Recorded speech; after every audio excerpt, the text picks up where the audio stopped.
जी बताइए, PPT visible है आप लोगों को? मेरी आवाज़ भी क्लियर है? जी, ठीक ठाक है सब। ओके ओके ठीक। चलिए, तो तकरीबन जो है लॉन्ग टाइम के बाद जो है आज की इस क्लास में जो है हम लोग मीटअप कर रहे हैं। तो आज का जो लेसन नंबर है 7। तो आज की इस क्लास में भी जो है हम मिक्स मेथड जो है क्वेश्चन जिस तरीके से डिस्कस कर रहे हैं उसी चीज़ को डिस्कस करेंगे। और आपकी जो है ये जो क्लास चल रही है, हो सकता है कि 6-7 क्लासेस जो है इस पर और हो, क्योंकि बहुत ज़्यादा क्वेश्चन नहीं बचे हुए हैं। और जैसा कि मैंने आपको पहले भी बोला था कि हर यूनिट से जो है तकरीबन 65 या 75 के अराउंड जो है वो क्वेश्चन आए हुए हैं। और हर क्लास में जो है हम लोग क्या है 30 क्वेश्चन या 35 या 32 के अराउंड जो है क्वेश्चन हम करते हैं। तो इस एतबार से जो है क्वेश्चन जो है वो आपके ख़त्म होने के करीब है। तो जो भी आपकी क्लास होगी आप मान के चलो कि 4 क्लास, 5 क्लास, 6 क्लास जो है और हो सकती है। इससे ज़्यादा जो है क्लासेस इस क्वेश्चन पर जो है नहीं होगी। हाँ, अगर और क्लास जो है एडिशनली हमें करना होगा, अगर आप लोग चाहेंगे, तो फिर हम 2022 के पीवाईक्यूज से लेकर 2019 2018 तक के पीवाईक्यूज को जो है एग्जाम तक कर सकते हैं। ठीक। तो चलिए, अभी तब के लिए जो है अभी इस क्लास को आप लोग कवर कीजिए।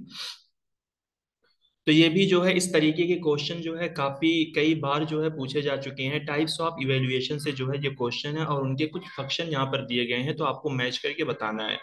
Placement evaluation, formative evaluation, summative evaluation and diagnostic evaluation. ठीक है। तो इन सबको जो है आप रिलेट करके बताइए कि इसका सही आंसर जो है क्या होगा। फोर्थ। फोर्थ ऑप्शन, फोर्थ चौथा वाला ऑप्शन। तो बिल्कुल सही है। देखिए, option number 4 is the correct answer. देखिए, प्लेसमेंट इवेल्युएशन में क्या होता है, जब हम बच्चों का एंट्री बिहेवियर जानते हैं। एंट्री बिहेवियर मीन्स हो सकता मतलब होता है एंट्रेंस एग्जाम, यानी जहां पर एंट्रेंस एग्जाम कंडक्ट करवाया जाता है और उस एंट्रेंस एग्जाम के बिहेवियर पर जो है पता चल जाता है कि आपको दाखिला मिलेगा या आपको नहीं मिलेगा, यानी आप यूनिवर्सिटी या कॉलेज में जो है इंटर करोगे या नहीं करोगे। तो ये हो जाएगा आपका प्लेसमेंट इवेल्युएशन। फिर इसी तरीके से फॉर्मेटिव इवेल्युएशन में learning progress of student during the course of instruction. ठीक है, कोर्स ऑफ इंस्ट्रक्शन के दौरान जो है स्टूडेंट की लर्निंग को जो है प्रोग्रेस करना या फिर उनको जो है एक तरीके से बेहतर बनाना, इंप्रूव करना, डेवलप करना। तो ये काम जो है फॉर्मेटिव इवेल्युएशन के अंदर किया जाता है। Summative evaluation to certify the learner at the end of a course और एन एकेडमिक ईयर और प्रोग्राम। यानी कोई भी प्रोग्राम हो या किसी भी एकेडमिक ईयर या किसी भी कोर्स के जो है कंप्लीट पर यानी इंड होने पर जो है लर्नर को सर्टिफाई करना, यानी लर्नर को जो है सर्टिफिकेट देना या उसकी तस्दीक करना। मतलब इंड पर होता है और इंड पर आपको क्या दी जाती है, सर्टिफिकेट ही दी जाती है सेमेस्टर की कोर्स की। ये सारी चीजें जो है समेटिव इवेल्युएशन का पार्ट होती है। डायग्नोस्टिक इवेल्युएशन में कीवर्ड यहाँ पर cause of weakness in students learning.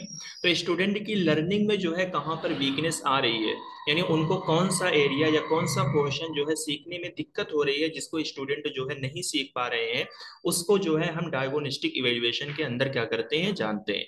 चलिए, तो क्वेश्चन नंबर है 182।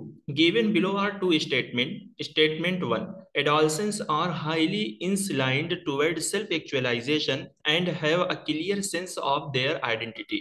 कह रहे हैं कि adolescents लर्नर जो होते हैं वो सेल्फ एक्चुअलाइजेशन की तरफ जो है बहुत ज्यादा जो है क्या होते हैं, माइल होते हैं। यानी सेल्फ एक्चुअलाइजेशन की तरफ उनका बहुत ज्यादा जो है मैलान होता है। And have a clear sense of their identity. और उनका जो है एक वाज़ेह एहसास होता है या उनका एक वाज़ेह गोल होता है अपनी आइडेंटिटी के लिए। कहना ये चाह रहे हैं कि एडोलसेंस लर्नर जो होते हैं वो अपनी आइडेंटिटी को बनाने के लिए जो है उनका एक वाज़ेह गोल होता है। यानी वो अपने फ्यूचर के बारे में सोचते हैं कि हमें फ्यूचर में क्या बनना है, क्या करना है। तो उनका अपनी एक आइडेंटिटी या अपना एक एरिया या अपना एक ग्राउंड बनाने के लिए जो है उनका एक वाज़ेह गोल सेटअप होता है। क्या एडोलसेंस लर्नर के अंदर ये सारी चीजें जो है पाई जाती है? देखिए, अभी जो हम लोग हैं तो अभी जो है हम लोग फ्यूचर के बारे में सोच रहे हैं कि हमें फ्यूचर में क्या करना है, हमें अपनी एक अच्छी आइडेंटिटी जो है कैसे बनानी है कि लोग हमें जाने। तो इसके लिए जो है हमें पढ़ना पड़ेगा, लिखना पड़ेगा, तभी जो हम अपनी एक आइडेंटिटी बना पाएंगे। तो एडोलसेंस लर्नर जो है जनरली जो है 12 से लेकर 18 साल या 20 साल के एज के जो बच्चे होते हैं, क्या उनके अंदर ये सारी चीजें डेवलप होती हैं? सेकंड स्टेटमेंट में है Adolescents tend to develop the ability to observe a relationship and solve problem of increasing complexity and difficulty. कह रहे हैं कि एडोलसेंस लर्नर के अंदर जो है एबिलिटी डेवलप होती है रिलेशनशिप को ऑब्जर्व करने की, और इसी तरीके से जो भी पेचीदा और डिफिकल्ट प्रॉब्लम जो है बढ़ रहे हैं उस प्रॉब्लम को सॉल्व करने की एबिलिटी जो है एडोलसेंस लर्नर के अंदर क्या होती है, डेवलप होती है। कहना ये चाह रहे हैं कि यानी ये जो एडोलसेंस लर्नर होते हैं, ये कोई भी प्रॉब्लम होती है, ठीक है, यानी ऐसी प्रॉब्लम जो बहुत ज्यादा पेचीदा हो या बहुत ज्यादा डिफिकल्ट होती है, तो एक तरीके से जो है ये अपने ऊपर चैलेंज ले लेते हैं इस चीज को सॉल्व करने का। यानी ये लगे रहते हैं जब तक इन प्रॉब्लम को वो सॉल्व नहीं कर पाते, तब तक जो है वो उस चीज में लगे रहते हैं। अब बताइए, आप लोगों ने ऑब्जर्व किया होगा इस तरीके के बच्चे जो है आपके घर में भी होंगे, आपके गांव में भी होंगे, जिनको आप लोग जानते हो। तो क्या ऐसा होता है एडोलसेंस लर्नर के अंदर, क्या क्या पाए जाते हैं, बताइए।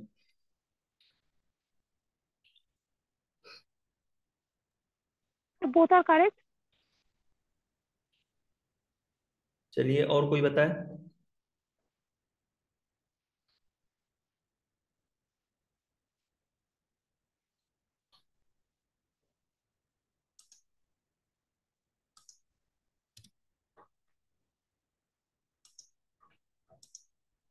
जी, देखिए ऑप्शन नंबर 4 जो है ये इसका करेक्ट आंसर है।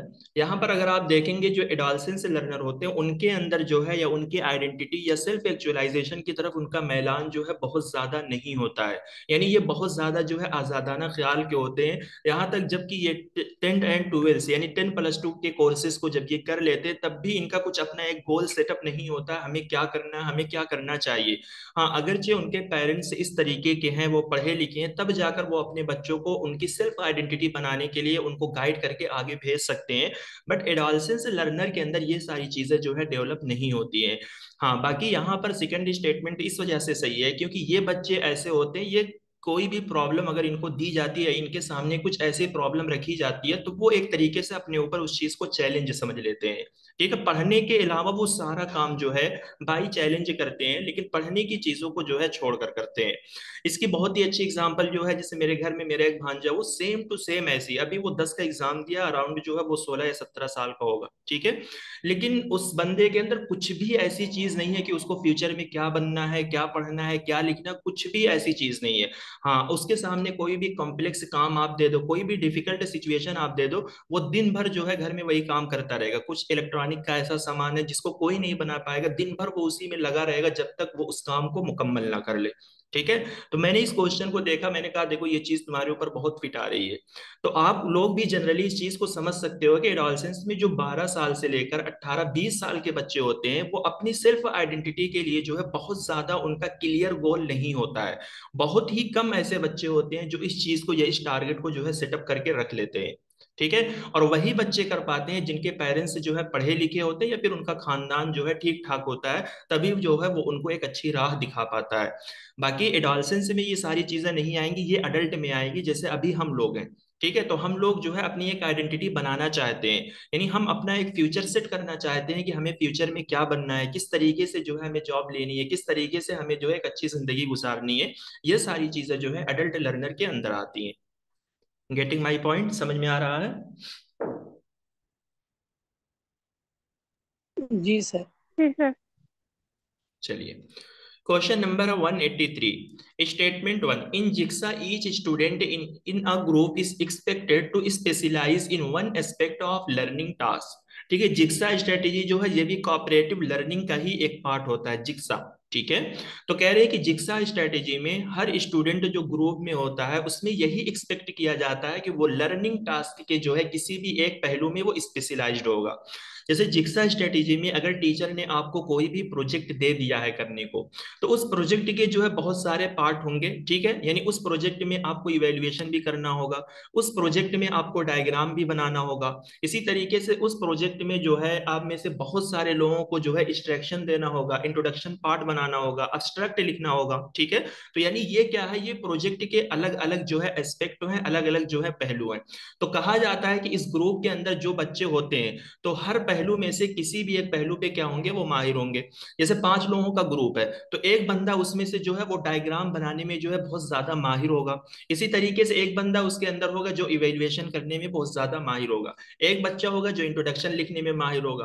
दूसरा जो होगा जो एब्स्ट्रैक्ट लिखने में माहिर होगा। तो कहना वही चाह रहे हैं कि जिक्सा स्ट्रेटेजी में जो ग्रुप होता है और उनको जो लर्निंग टास्क दिया जाता है, तो उस लर्निंग टास्क के जो भी एस्पेक्ट होते हैं, तो ग्रुप के अंदर जितने भी बच्चे होंगे उस टास्क के एक एक पहलू में के क्या होते हैं, वो माहिर होते हैं, स्पेशलाइज्ड होते हैं। तो फिर क्या करते हैं, वो उसी एतबार से उन चीज को बांट करके वो अपना प्रोजेक्ट जो है कंप्लीट कर लेते हैं।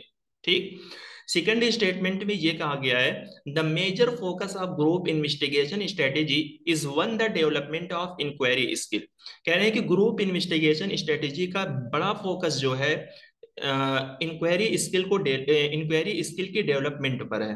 ठीक है, ग्रुप इन्वेस्टिगेशन अगर हम इन्वेस्टिगेट कर रहे हैं तो इसका मतलब यही है कि हम इंक्वायरी स्किल को ही एक तरीके से डेवलप कर रहे हैं। तो बताइए क्या सही है क्या गलत है यहाँ पे।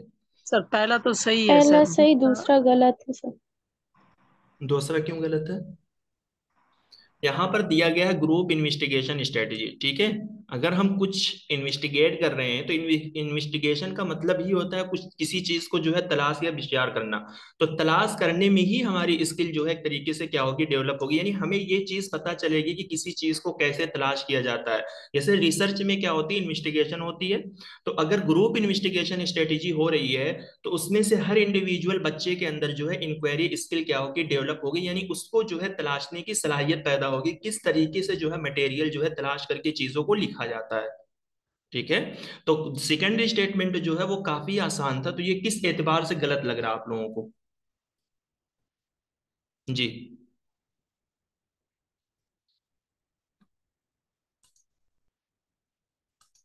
चलिए,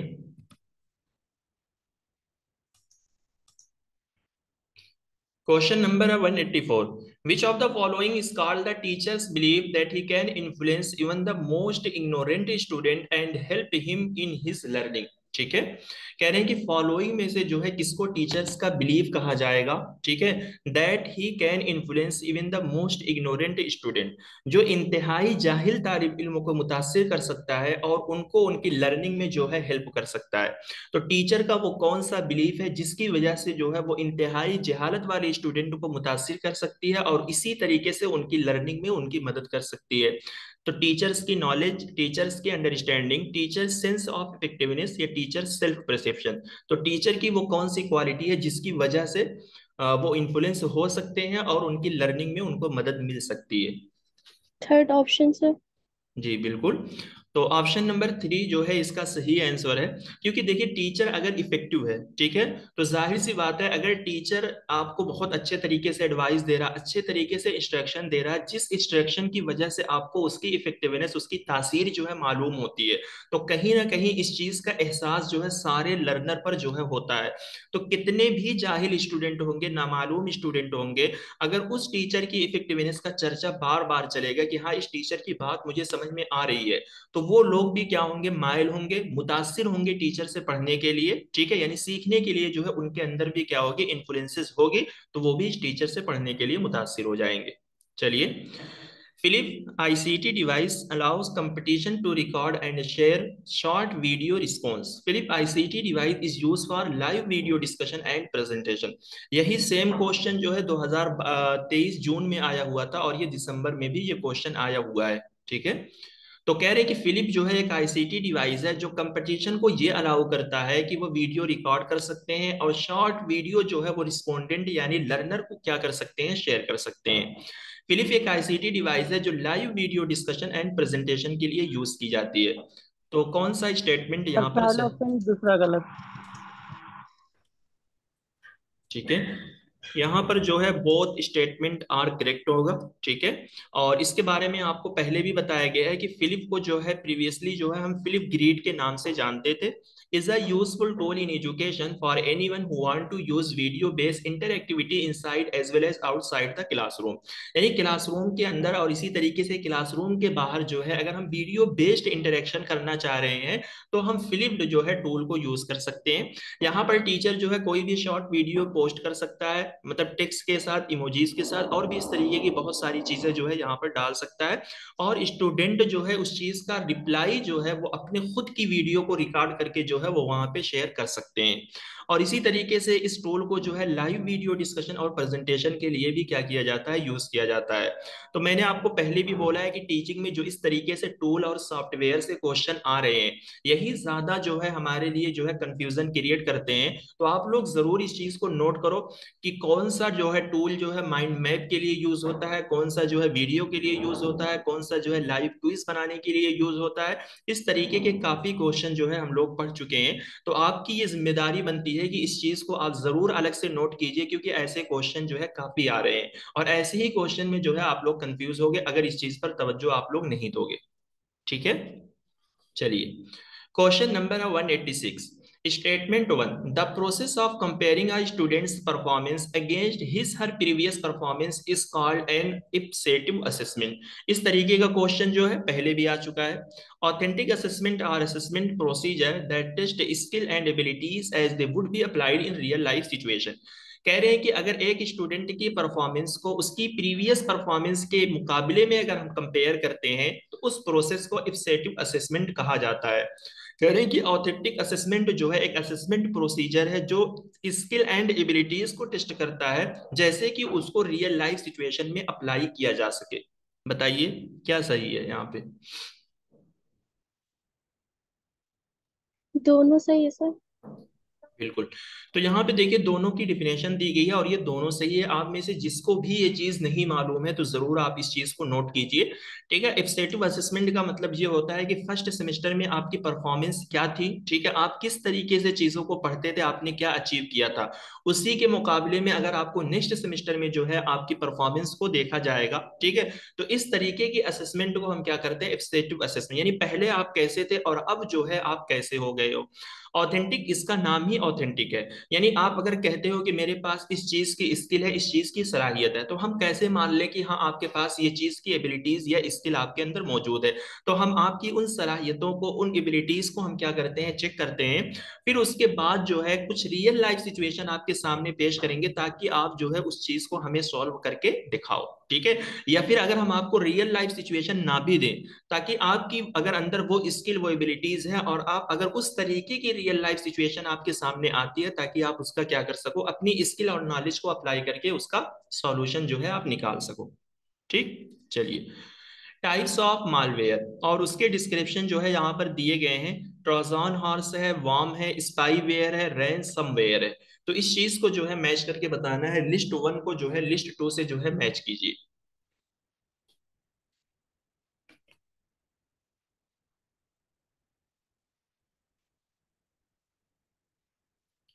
क्विक। यहाँ पे देखिए चीजें बहुत ऐसा लग रहा है कि डिस्क्रिप्शन जो है काफी लेंथी लिखा हुआ है, बट हर किसी में जो है सबके कीवर्ड जो है मौजूद है। ठीक है, कुछ भी इसमें ऐसा लेंथी टाइप का नहीं लिखा हुआ है जो आपको पढ़ने में दिक्कत आए।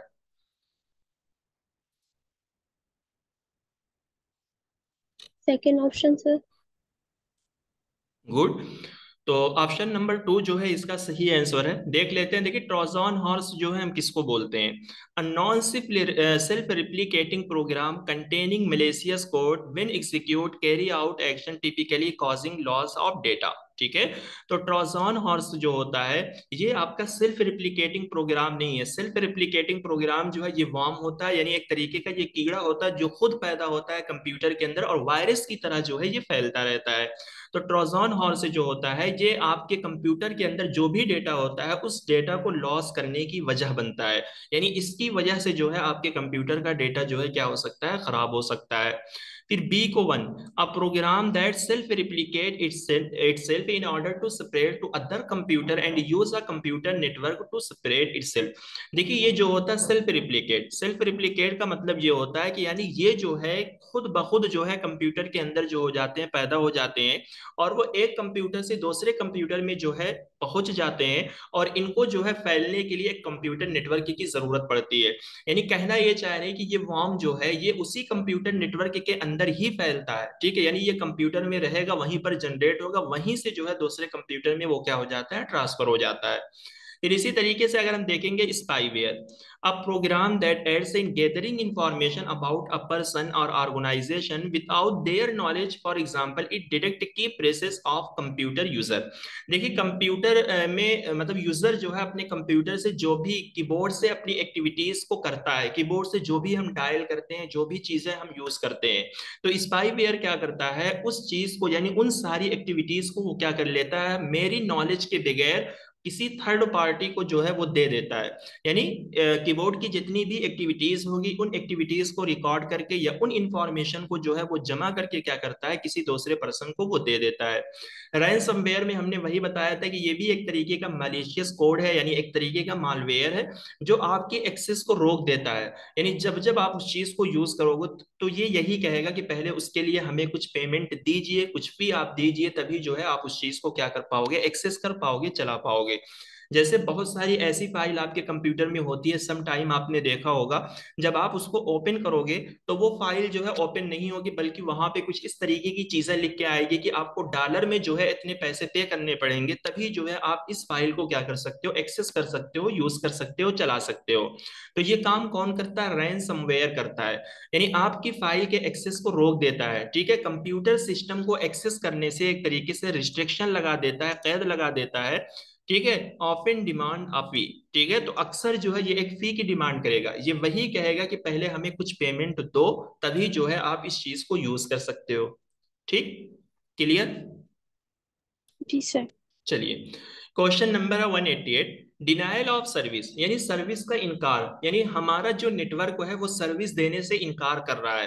कह रहे हैं कि denial of service attack is the large number of request sent the same time to the web server thereby causing the server to crash.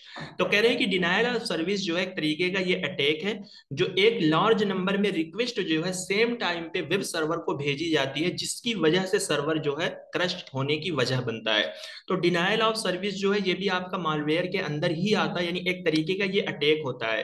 तो किस चीज पर ये अटैक किया जाता है, यानी हमारा जो नेटवर्क होता है उस नेटवर्क पे एक साथ जो है बहुत सारे रिक्वेस्ट जो है, मलेशियस रिक्वेस्ट जो है उस नेटवर्क पे आकर गिर जाते हैं, जिसकी वजह से वो नेटवर्क क्रैश हो जाता है, यानी काम करना छोड़ देता है। ठीक है, इसी वजह से हम फायरवॉल वगैरह लगाते हैं ताकि बाहर की कोई चीज जो है हमारे नेटवर्क के सर्वर पे जो है ना आ पाए। तो डिनायल ऑफ सर्विस एक तरीके का अटैक होता है, ये भी एक तरीके का मालवेयर ही अटैक होता है। बहुत सारी थर्ड पार्टी जो है, बहुत सारे चोरी करने वाले जो हमारे नेटवर्क में आना चाहते हैं, वो सारे एक साथ ही रिक्वेस्ट भेजते हैं ताकि वो नेटवर्क काम करना छोड़ दे। फिर कह रहे हैं कि virus is a self replicating malicious software causing computer to run slowly.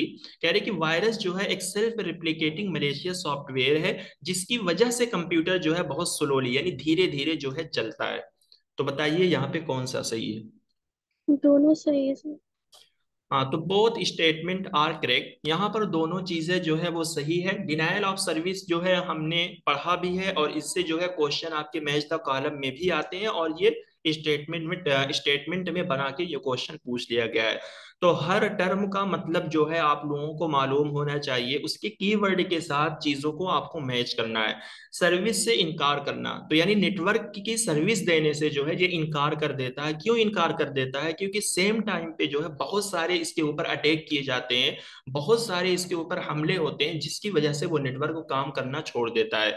अगर आपसे पूछ लिया जाए कि डिनायल ऑफ सर्विस से आपको निजात कैसे मिलेगी, तो इसके लिए जो है हम फायरवॉल का यूज करते हैं, क्योंकि फायरवॉल का काम क्या होता है कि नेटवर्क के अंदर जो है किसी थर्ड पार्टी को, किसी दीगर लोगों को जो है वो क्या करता है, नहीं आने देता है, कोई दूसरा नेटवर्क जो है हमारे नेटवर्क में नहीं आने देता है। ठीक, चलिए, question number 189, a media access control addresses refer to a number which uniquely identifies a device on internet and is usually made of bits. कह रहे कि मीडिया एक्सेस कंट्रोल एक तरीके का एड्रेस है जिसमें एक नंबर होता है जो यूनिक तौर पर एक डिवाइस को इंटरनेट पर आइडेंटिफाई करता है, और ये आमतौर पर कितने बिट्स के जो है ये बने होते हैं, 16 है, 32 है, 48 है या 128 है, बताइए। मीडिया एक्सेस कंट्रोल इंटरनेट पर जो डिवाइस को आइडेंटिफाई करके कनेक्ट करता है वो कौन सा प्रोटोकॉल होता है, वो कौन सा एड्रेस होता है, मीडिया एक्सेस कंट्रोल होता है। ठीक है, उसकी डिफिनेशन दी गई है और वो यही पूछता है कि मैक एड्रेस जो है वो कितने बिट्स का होता है। बताइए, बहुत ही आसान चीज है, आप लोगों डी ने। सर। नहीं, आईपी एड्रेस जो है ये 128 का होता है, ठीक है, ये आपका हो जाएगा 48, ठीक है। और ये मीडिया एक्सेस एड्रेस जो होता है ये हेक्साडेसिमल में होता है, यानी इसके अंदर जो है सिर्फ नंबर नहीं होते बल्कि इसके अंदर जो है अल्फाबेट्स भी होते हैं। अगर आपसे पूछ लिया जाए कि मीडिया एक्सेस कंट्रोल ये कितने बाइट्स का होता है, तो इसके ये 6 बाइट्स का होता है, ठीक है, यानी ये 6 बाइट्स का होगा, और बिट्स में जो है 48 होते हैं। इसको बिट्स एंड बाइट्स में आप कैसे निकालोगे, क्योंकि हमें मालूम है कि 8 बिट्स का क्या होता है, 1 बाइट्स होता है, तो 8 छक्का 48, ठीक है। तो 8 का पहाड़ा हमने जो है, 8 का टेबल जो है हमने 6 में पढ़ा, तो उसकी वजह से बाइट्स जो है हमें पता चल गया है कि 6 बाइट्स होंगे और 8 बिट्स होगा मीडिया एक्सेस कंट्रोल में, ठीक है। ये दो जानकारी आप लोग रखिए। जैसे यहाँ पर बिट्स पूछा गया है, क्या पता नेक्स्ट क्वेश्चन में जो है बाइट्स पूछा जा सकता है, ठीक। सर आईपी एड्रेस का 128 है। जी जी, आईपी एड्रेस जो है दो तरीके के होते हैं ना, एक 32 वाला होता है, एक 128 होता है, ठीक है। जो 32 वाला होता है उसको आईपी एड्रेस 4 कहते हैं, और जो 128 वाला होता है उसको आईपी एड्रेस जो है 6 बोलते हैं, ठीक। जी जी। चलिए,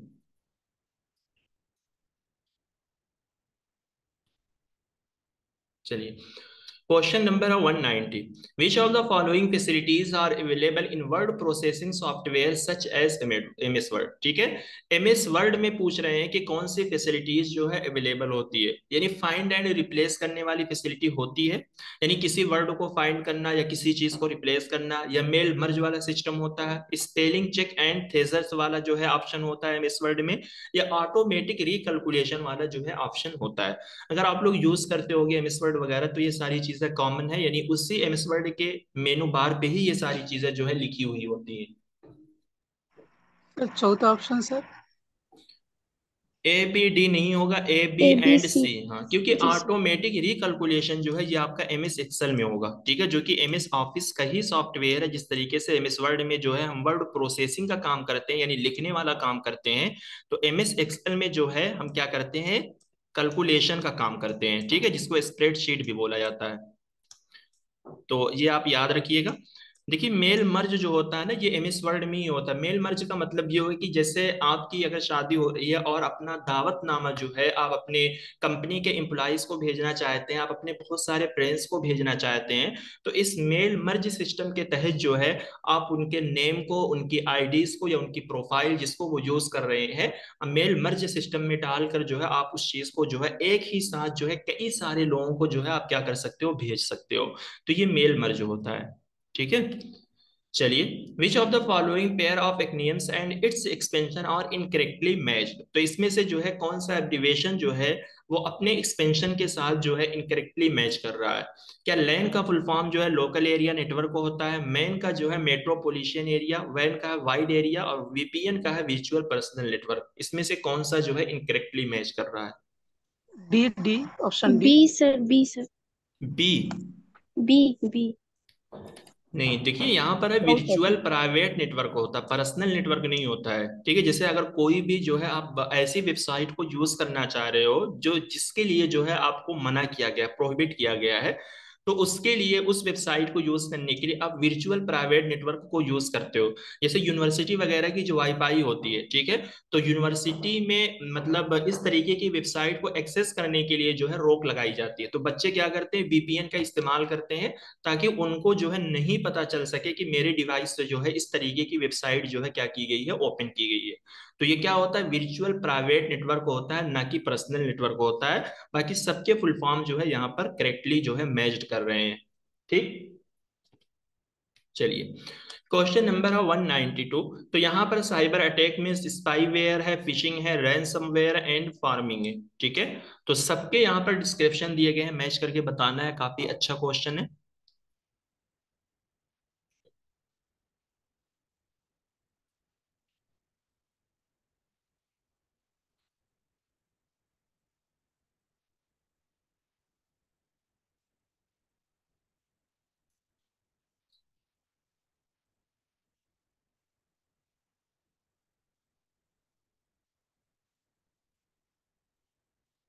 फर्स्ट ऑप्शन सर। गुड।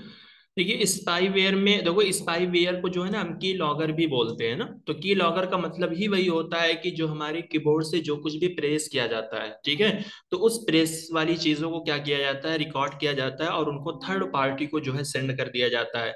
तो ये होता है स्पाईवेयर का काम, और इसको जो है की लॉगर भी बोलते हैं। फिशिंग, फिशिंग में जो है आपको ईमेल भेजा जाता है, ठीक है, किसी फ्रॉड वेबसाइट पे जो है पहुंचने के लिए।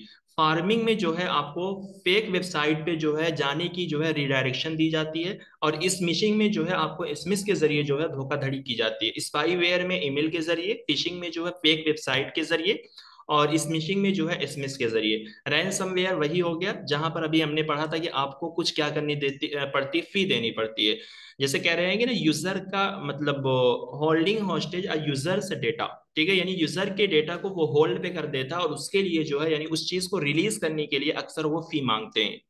देखिए spyware sending an email to lure user to fake website to often to obtain their personal details. तो ईमेल भेजा जाता है फेक वेबसाइट पे यूजर को जो है जाने के लिए, ताकि वो उनकी पर्सनल डिटेल्स को क्या कर सकें, हासिल कर सकें। फिर इसी तरीके से रैनसमवेयर में आपने देख लिया, फार्मिंग में downloading of malicious code to redirect user to fake website to obtain their personal details. तो ये जो फिशिंग इस फार्मिंग, फिशिंग है, फार्मिंग है, स्मिशिंग है, ठीक है, और स्पमिंग है, ये चार टर्म जो होते हैं इससे भी काफी क्वेश्चन बनते हैं। सबके अंदर डिफरेंसेस जो है आप लोगों को क्लियर है।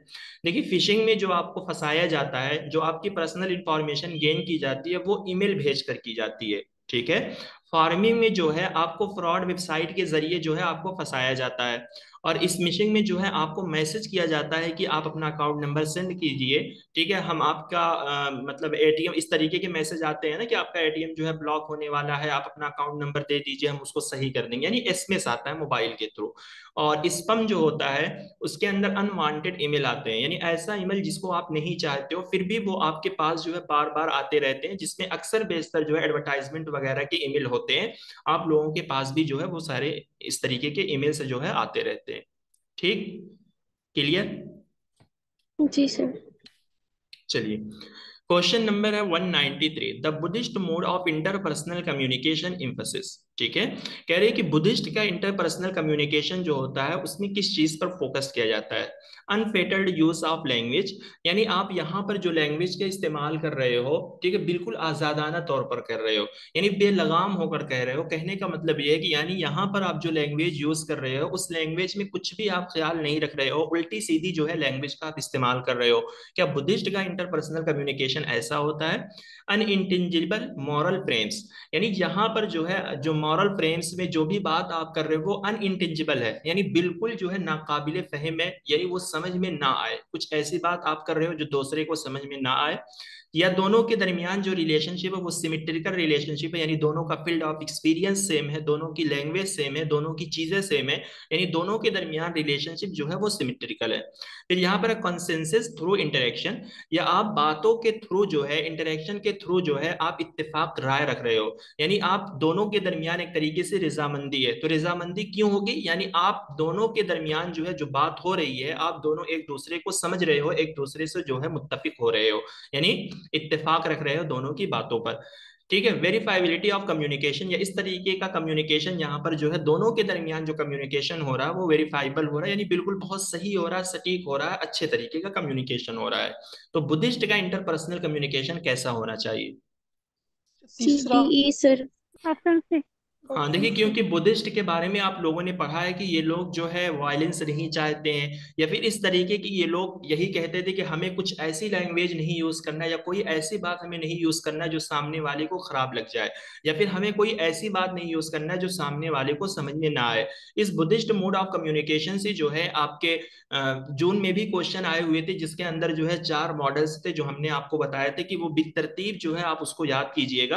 तो उसके अंदर भी सारा नतीजा अगर आप देखोगे वो यही निकल के आता है कि बुद्धिज्म का जो कम्युनिकेशन होता था वो यही बोलते थे, हमें अपने कम्युनिकेशन में कोई ऐसी गलत बात नहीं यूज करनी है, कोई गलत वर्ड नहीं यूज करना, कोई ऐसा एम्बिगुअस टर्म नहीं यूज करनी है जो सामने वाले को समझ में ना आए।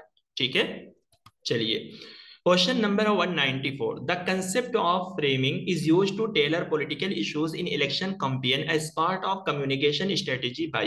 अब ये आज अभी इलेक्शन का दौर चल रहा है तो ये सारी चीजें जो है यूज हो रही है। कह रहे हैं कि कंसेप्ट ऑफ फ्रेमिंग, कह रहे हैं कि फ्रेमिंग का एक कंसेप्ट है जो पॉलिटिकल इश्यूज को टेलर करने के लिए यूज किया जा रहा है इलेक्शन कैंपेन में कम्युनिकेशन स्ट्रेटेजी के तौर पे। कहना ये चाह रहे हैं कि जो भी पॉलिटिकल इश्यूज हैं उन पॉलिटिकल इश्यूज में जो है हम कम्युनिकेशन के तौर पे क्या कर रहे हैं, इलेक्शन कैंपेन में यूज कर रहे हैं। जैसे अब इलेक्शन चल रहा है तो इस तरीके के बहुत सारे पॉलिटिकल इश्यूज हैं जिनको जो है जो पॉलिटिकल पार्टीज जो है वो कम्युनिकेशन के तौर पर इन्हीं पॉलिटिकल इश्यूज को क्या कर रही हैं, वो अपने आवाम से जो है एक तरीके से खिताब कर रही हैं। जैसे आपने देखा होगा कि प्राइम मिनिस्टर जो है अभी उन्होंने रिसेंटली भाषण दिया कि कांग्रेस अगर जीतेगी तो आपका मंगलसूत्र छीन लेगी, ये कर लेगी वो कर लेगी, ठीक है। तो ये क्या है, ये इलेक्शन कैंपेन में ही ये सारी चीजें जो है इन तरीके की पॉलिटिकल इश्यूज को जो है वो घुमाया जा रहा है, यानी अपने कम्युनिकेशन बात में जो है प्राइम मिनिस्टर ने ये बात बोली है। इसी तरीके से राहुल गांधी को आप देख सकते हो कि वो कॉन्स्टिट्यूशन लिए रहते हैं, वो यही कहते हैं कि बीजेपी जो है आपका रिजर्वेशन छीन लेगी, महिलाओं का हक मार जाएगी, ठीक है, आपकी संपत्ति जो है आपसे छीन लेगी। इस तरीके की सारी चीजें जो है, यानी ये क्या है, ये एक तरीके के पॉलिटिकल इश्यूज है जो सियासी पार्टियां जो है इलेक्शन कैंपेन में जो है कम्युनिकेशन के तौर पर ऐसी चीजों को यूज करती है। तो उस कंसेप्ट ऑफ फ्रेमिंग को जो है हम क्या कहेंगे, मीडिया ऑडियंस बोलेंगे, security agency, election commission, the spin doctor. C sir, election commission. नहीं, इलेक्शन कमीशन जो है वो आपकी एक बॉडी हो गई है ना कि जो इलेक्शन कंडक्ट करवाती है। तो ये इलेक्शन कमीशन आपको या किसी भी पॉलिटिकल पार्टीज को या किसी भी एमपीज या एमएलए को जो है ये कभी भी नहीं कहेगी कि आप इस तरीके के पॉलिटिकल इश्यूज को टेलर करो या इधर उधर घुमाओ। तो ये स्पिन डॉक्टर जो है एक तरीके का कंसेप्ट है, यानी इसी मतलब इसी कंसेप्ट को ही यूज करके ये सारी चीजें जो है क्या की जाती है, इलेक्शन कैंपेन में या इलेक्शन के माहौल में, इलेक्शन के इन्वायरमेंट में इस तरीके की चीजों को जो है कम्युनिकेशन के तौर पे जो है घुमाया जाता है। ठीक। तो उस टर्म को या उस कंसेप्ट ऑफ फ्रेमिंग को जो है स्पिन डॉक्टर कहा जाता है। चलिए, क्वेश्चन नंबर है सर 195 जी। सर एक मिनट। सर ये जो यहाँ पर लिखा है ना, टेलर पॉलिटिकल इश्यूज, यानी टेलर यानी सर। मतलब पॉलिटिकल इश्यूज की बात करना, घुमाना, जैसे टेलर मीन्स होता है दर्जी, सिलना। तो क्या करता है, आपके कपड़े को इधर उधर घुमा के सिलता है। तो यानी उन पॉलिटिकल इश्यूज को या बात को जो है आप इलेक्शन कैंपेन में जो है घुमा रहे हो, बता रहे हो लोगों को। Okay sir.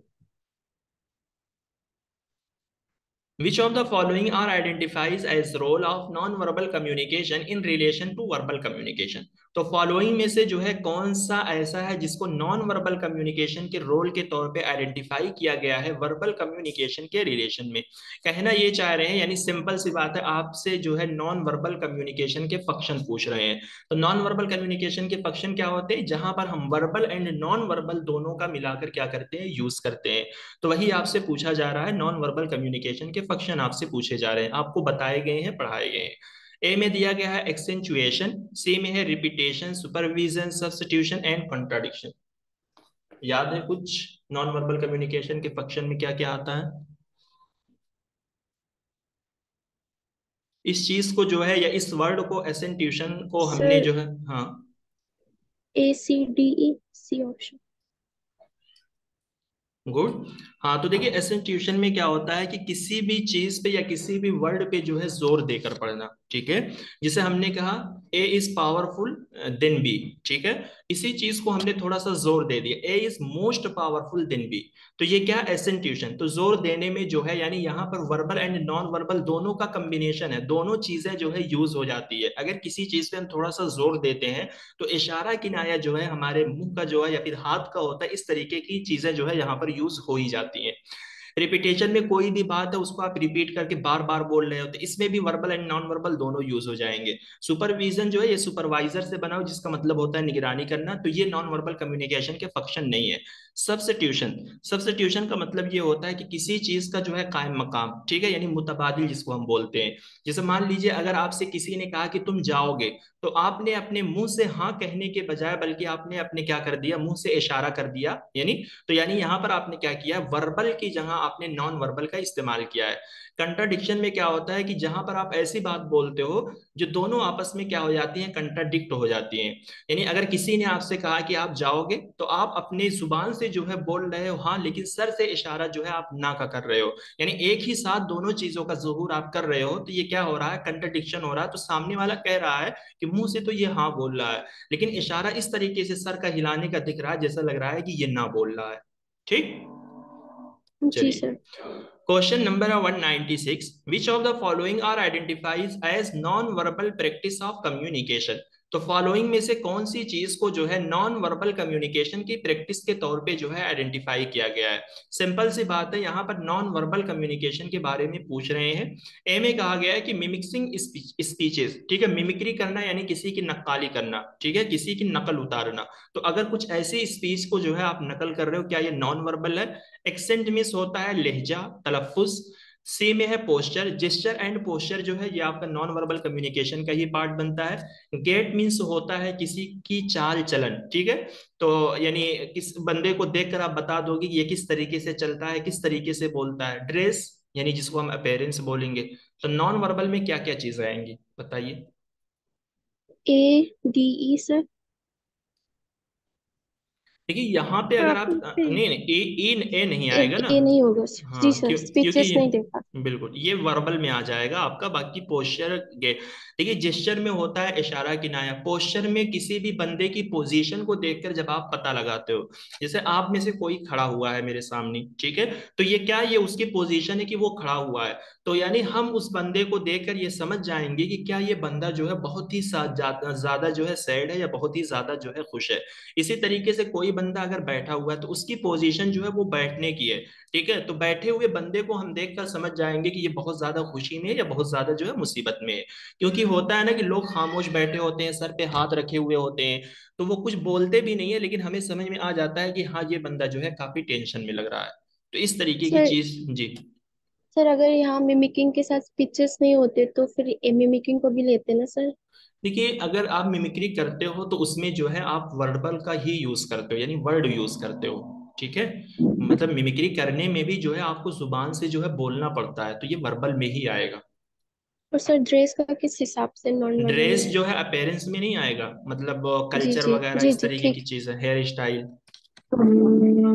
चलिए, जी। Question number 197, statement one, communication is a symbolic process and as such depend upon symbol that are both arbitrary and conventional। Conventional का मतलब यही हो गया कि यानी कुछ ऐसे सिंबल है जो पुराने रीति रिवाजों से ही चल रहे हैं, यानी वो ट्रेडिशनल सिंबल है जो पहले से चल रहे हैं और जिसको लोग क्या कर रहे हैं, यूज कर रहे हैं। आर्बिट्रेरी ऐसे सिंबल जो है जो उस वक्त या टाइम पे आप क्या कर लेते हो, यूज कर लेते हो।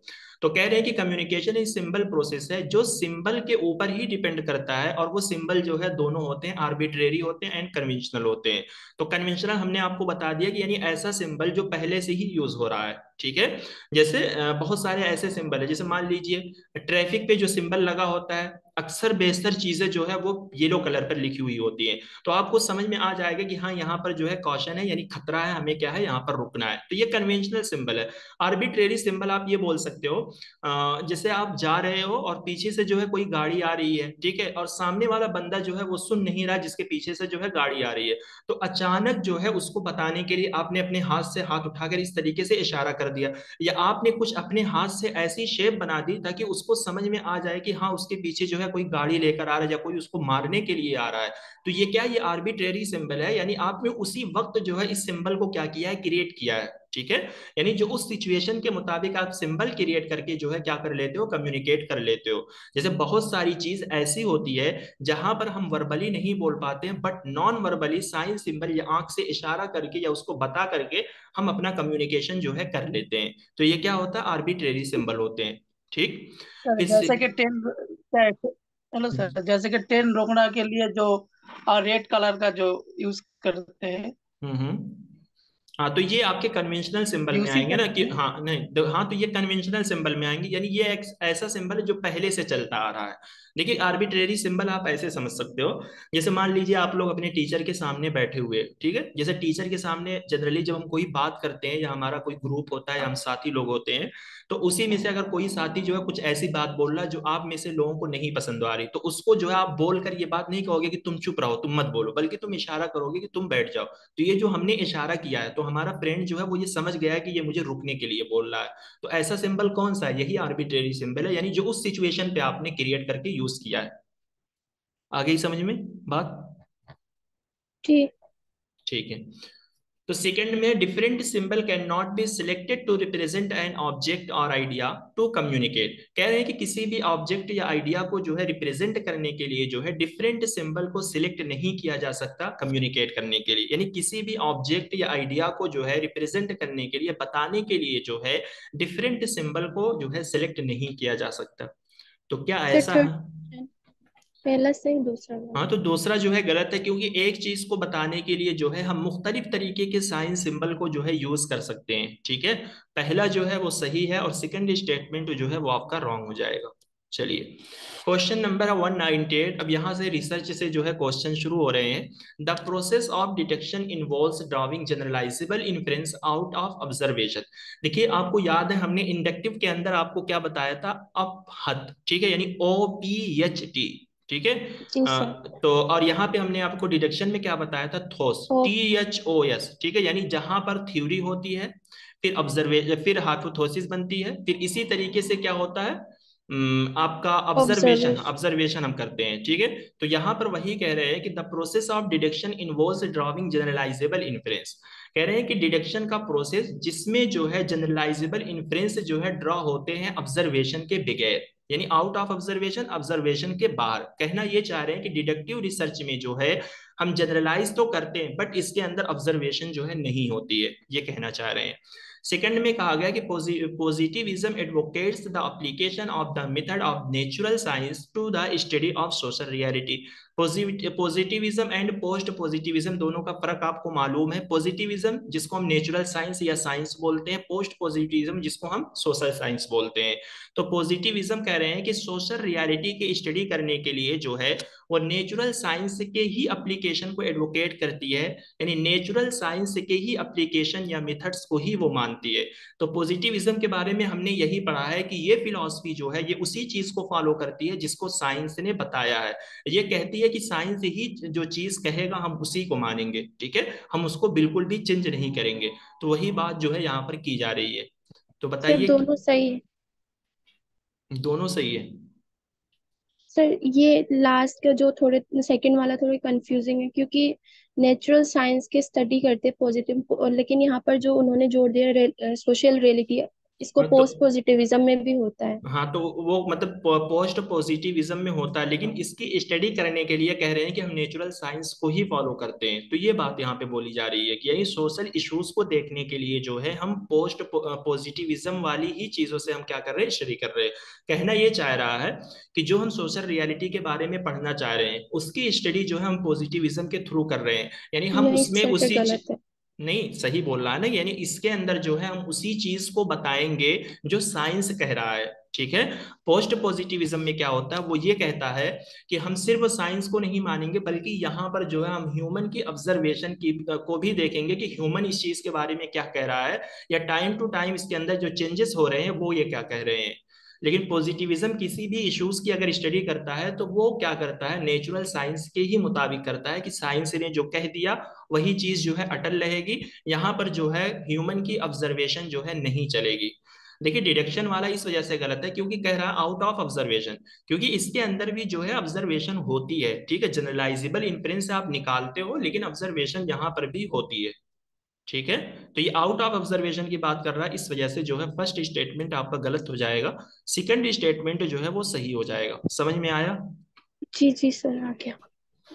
चलिए, क्वेश्चन नंबर 199 कह रहे हैं कि a variable that a casual impact on an other variable. देखिए गलत मत करिए इस क्वेश्चन को। ये क्या पूछ रहा है कि एक वेरिएबल है जो दूसरे वेरिएबल पर कैजुअल इम्पैक्ट देता है। यहाँ पर ऑब्जर्वेबल इम्पैक्ट नहीं पूछा है, कैजुअल इम्पैक्ट पूछा है, जिसकी वजह से दूसरे वेरिएबल पर इम्पैक्ट आप देखते हो। वो कौन सा वेरिएबल होता है?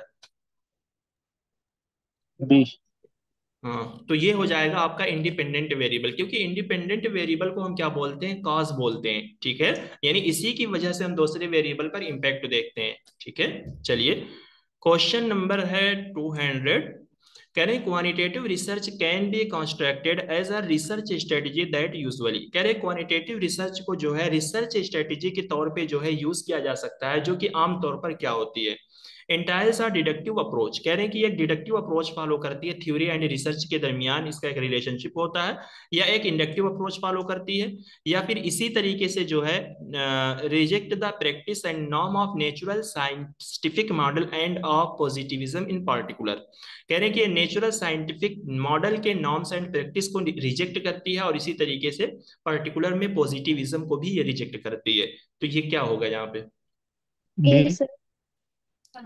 बी नहीं होगा, यहाँ पे ए ए। होगा, क्योंकि क्वानिटेटिव जो होती है ये डिडक्टिव इन नेचर होती है, डिडक्टिव अप्रोच को ही फॉलो करती है। इंडक्टिव जो होती है ये आपकी क्वालिटेटिव होती है। ठीक है, बाकी ये रिजेक्ट नहीं करती, बल्कि इस चीज को जो है ये एक्सेप्ट करती है। और ये ऑप्शन जो है पता नहीं क्या यहाँ पे लिख दिया गया है, बहुत ही वाज़ेह चीज यहाँ पे नहीं है, और ये रिसर्च से भी इसका ऑप्शन नहीं मतलब क्लियर हो रहा है। चलिए क्वेश्चन नंबर 201।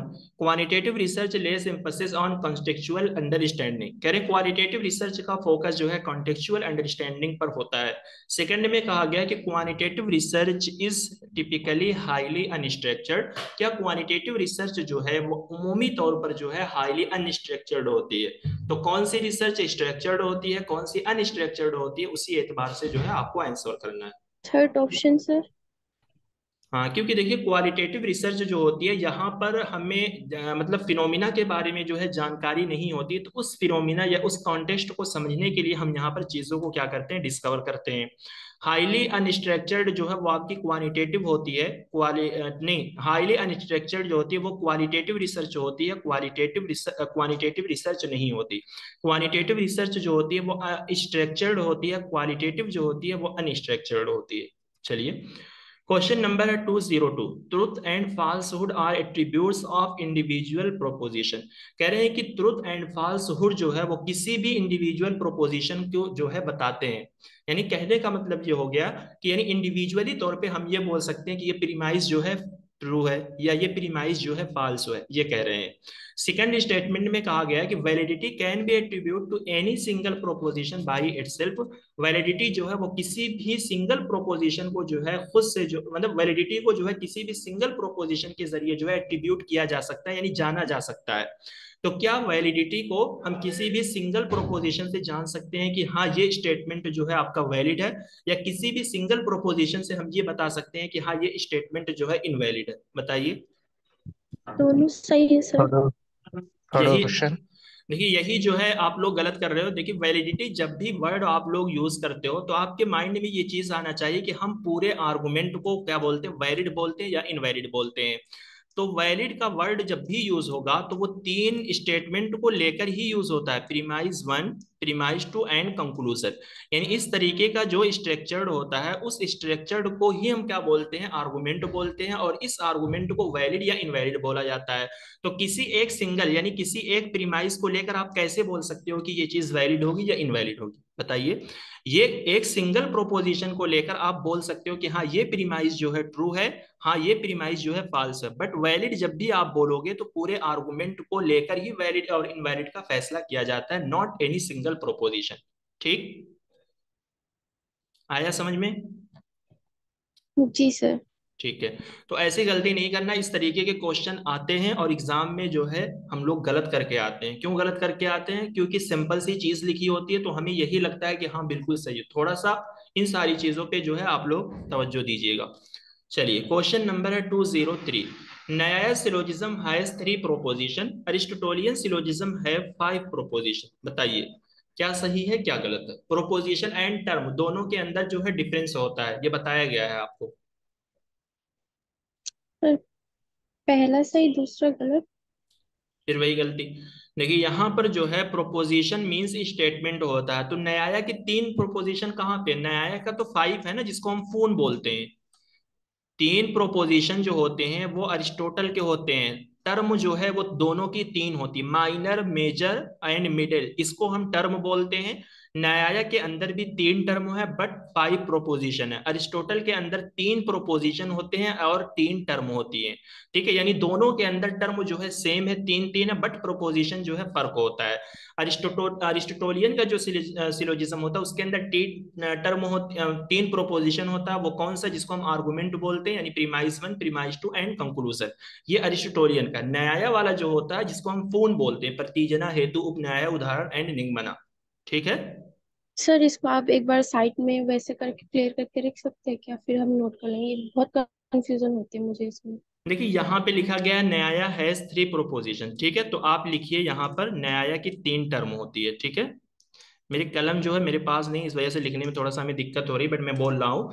देखिए न्याय के अंदर जो है 3 टर्म होती है। टर्म कौन कौन सी होगी, minor, middle and major. But proposition की अगर बात की जाए तो वो 5 होती है, जिसको हम फून के नाम से जानते हैं। ये कर लीजिए आप लोग। ठीक है, इतना लिख लिया।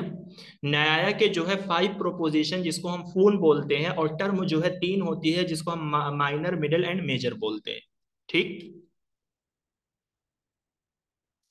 जी सर। हाँ, अरिस्टोटोलियन का जो सिलोजिज्म होता है उसके अंदर 3 प्रोपोजिशन एंड 3 टर्म होती है। ठीक है, तो टर्म में वही जी माइनर, मिडिल, मेजर होगा, और प्रोपोजिशन में जो है जिसको हम आर्गुमेंट बोलते हैं, प्रीमाइस 1, प्रीमाइस 2 एंड कंक्लूजन जो। ठीक। जी। चलिए। Thank you. चलिए, क्वेश्चन नंबर है 204। Which of the following is arrange in order of increasing denotation. ठीक है, तो यहाँ पे आप इंक्रीजिंग से ही लगा के बता सकते हो। यहाँ पर क्या बोला गया, इंक्रीजिंग डेनोटेशन, जिसको हम अनदर वर्ड्स में क्या बोलेंगे, डिक्रीजिंग इंटेंशन जिसको हम बोलते हैं। इंक्रीजिंग डेनोटेशन को क्या बोला जाता है, डिक्रीजिंग इंटेंशन बोला जाता है। ठीक है, तो यहाँ पर डेनोटेशन का मतलब क्या हो गया, एक्सटेंशन हो गया। ठीक है, डेनोटेशन को ही एक्सटेंशन बोला जाता है, और कोनोटेशन को क्या बोला जाता है, इंटेंशन बोला जाता है। तो ये कौन सा होगा यहाँ पे, अगर आप इसको अरेंज करोगे एक फॉलोइंग ऑर्डर में। सर छोटे से बड़े की तरफ। बिल्कुल, तो यानी आपको अब जो है आउटकम। स्पेसिफिक टू जनरल जाना है, तो ये पहला ऑप्शन हो जाएगा आपका। देखिए कि काउ जो है यहाँ पर एक ऐसा वर्ड यूज किया गया है जो एक स्पेसिफिक हो गया है। ठीक है, तो यहाँ पर आपको स्पेसिफिक टू जनरल जाना है, तो जनरल जो है सबसे ब्रॉड कैटेगरी जो है आपकी एनिमल्स की, जो कि सबसे बड़ी है। देखिए यहाँ पर एक वर्ड जो आपको नहीं आ रहा होगा, बोवाइन ना। बोवाइन मतलब ये एक जानवरों की ऐसी कैटेगरी है जो गाय, भैंस, ठीक है, सांड, इस तरीके के कबील से जो जानवर होते हैं, बोवाइन जो है उस तरीके की जानवरों की कैटेगरी होती है। तो उसी में से एक जानवर को हमने निकाल के खास कर लिया है, काऊ। ठीक है, तो यानी काऊ है, तो काऊ को हमने किस में से निकाला, बोवाइन में से निकाला है, क्योंकि बोवाइन में से मतलब उसी ही तरीके के जानवर होते हैं। किस तरीके के, भैंस की तरीके के, बैल के तरीके के, गाय के तरीके के जो जानवर होते हैं उनको बोवाइन के कैटेगरी में रखा जाता है। फिर उस बोवाइन को हमने किस में से निकाला, मैमल में से। मैमल के अंदर वो जानवर आते हैं जो पिस्तान वाले होते हैं, जो दूध देने वाले होते हैं। ठीक। फिर इसी तरीके से मैमल को हमने वर्बट्रेट में से निकाला। वर्बट्रेट किस जानवर को बोलते हैं, वो जानवर जिनके रीढ़ की हड्डी होती है, यानी जिनके पीठ पर क्या होती है, हड्डी होती है। तो अगर आप देखोगे, फिर इस वर्बट्रेट को हमने किस में से निकाला, एनिमल में से निकाला। तो यानी एनिमल जो है एक पूरा जंगल है, एक बहुत ही ब्रॉड कैटेगरी है, जिसके अंदर से हमने मतलब एक कैटेगरी वर्बट्रेट निकाली।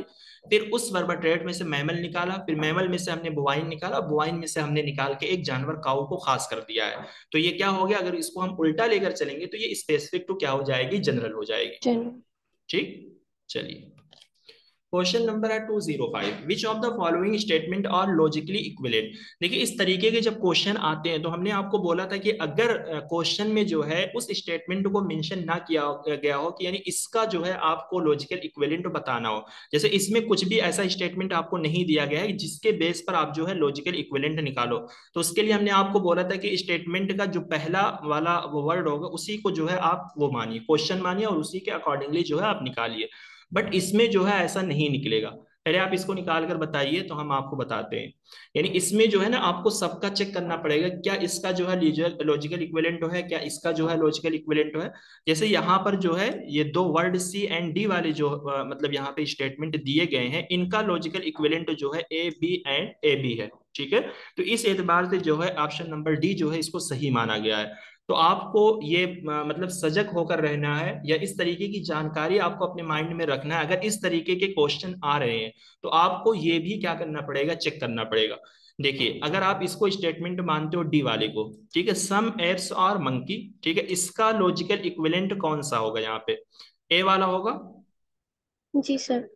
यानी इसकी अबवर्जन यहाँ पर दी गई है, ठीक है, some apes are not non monkey, क्योंकि सम वाली एग्जांपल जो होती है अबवर्जन में सम नॉट से तब्दील हो जाती है और उसके प्रीडिकेट में कॉम्प्लीमेंट यानी नॉन बढ़ जाते हैं।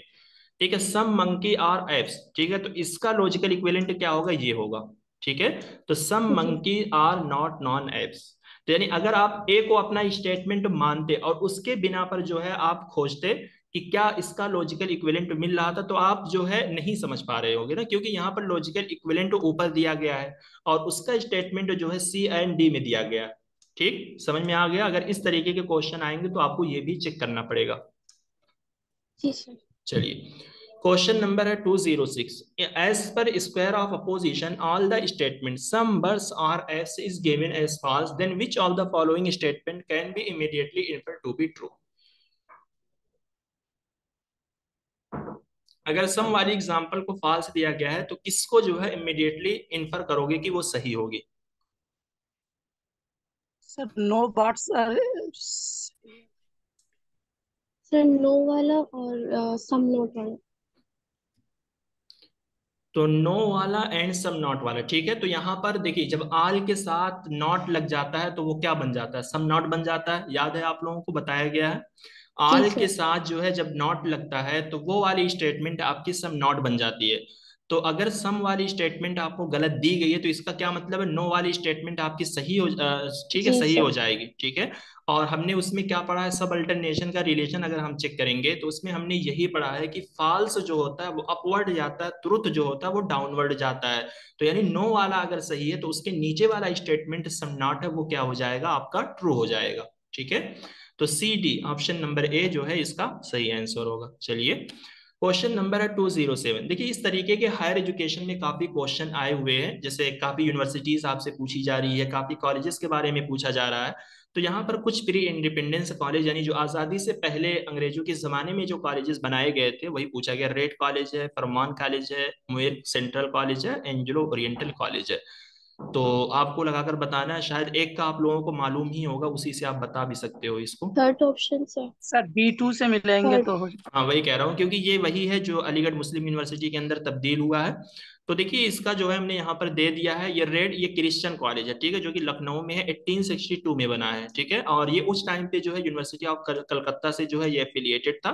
फरमान कॉलेज जो कि लाहौर में है, ठीक है, पंजाब पाकिस्तान में, इस टाइम में ये 1864 में बना है। और अमेरिकन स्टाइल कारिकुलम पे जो है उस टाइम पे ये फॉलो करता था, यानी उसी टाइप का कारिकुलम उसमें यूज किया जाता था। उस टाइम पे ये यूनिवर्सिटी ऑफ पंजाब से क्या था, अफिलिएटेड था, क्योंकि यूनिवर्सिटी ऑफ पंजाब जो है वहीं पाकिस्तान में ही है इस टाइम, तो मतलब उससे करीब थी तो वहीं पे ये था। और मुइर सेंट्रल कॉलेज जो है ये फॉर्मली जिसको हम इलाहाबाद के नाम से जानते थे, ये प्रयागराज में है। और ये 1872 में जो बना है, ठीक है, और ये इलाहाबाद यूनिवर्सिटी एक्ट का एक रिजल्ट था जो कि बाद में जो है फिर इसको यूनिवर्सिटी ऑफ इलाहाबाद के अंदर मिला दिया गया है। इस टाइम पे भी जो है वो इनिशियली यूनिवर्सिटी ऑफ कलकत्ता से ही जो है ये एफिलिएशन इसका था। मोहम्मदन एंजलो ओरिएंटल कॉलेज जो है इसको जो है मदरसतुल उलूम, ठीक है, मुसलमानान हिंद के नाम से भी जानते हैं। ये 1875 में सर सैयद अहमद खान के जरिए बनाया गया है। शुरू में जो है ये प्राइमरी स्कूल के तौर पर शुरू किया गया था। ठीक है, इस मकसद के साथ इसको किया गया था कि फिर बाद में इसको हम कॉलेज के लेवल पे बना देंगे। हाँ देखिए यहाँ पर एक पॉइंट वाली चीज ये है, it was inspire by Cambridge education system. तो ये किससे मुतासिर था, कैम्ब्रिज एजुकेशन सिस्टम से ही जो है ये इंस्पायर था। और ये मलिका विक्टोरिया की जो है 56 बर्थडे पर जो है इसको शुरू किया गया था 24 मई 1875 में।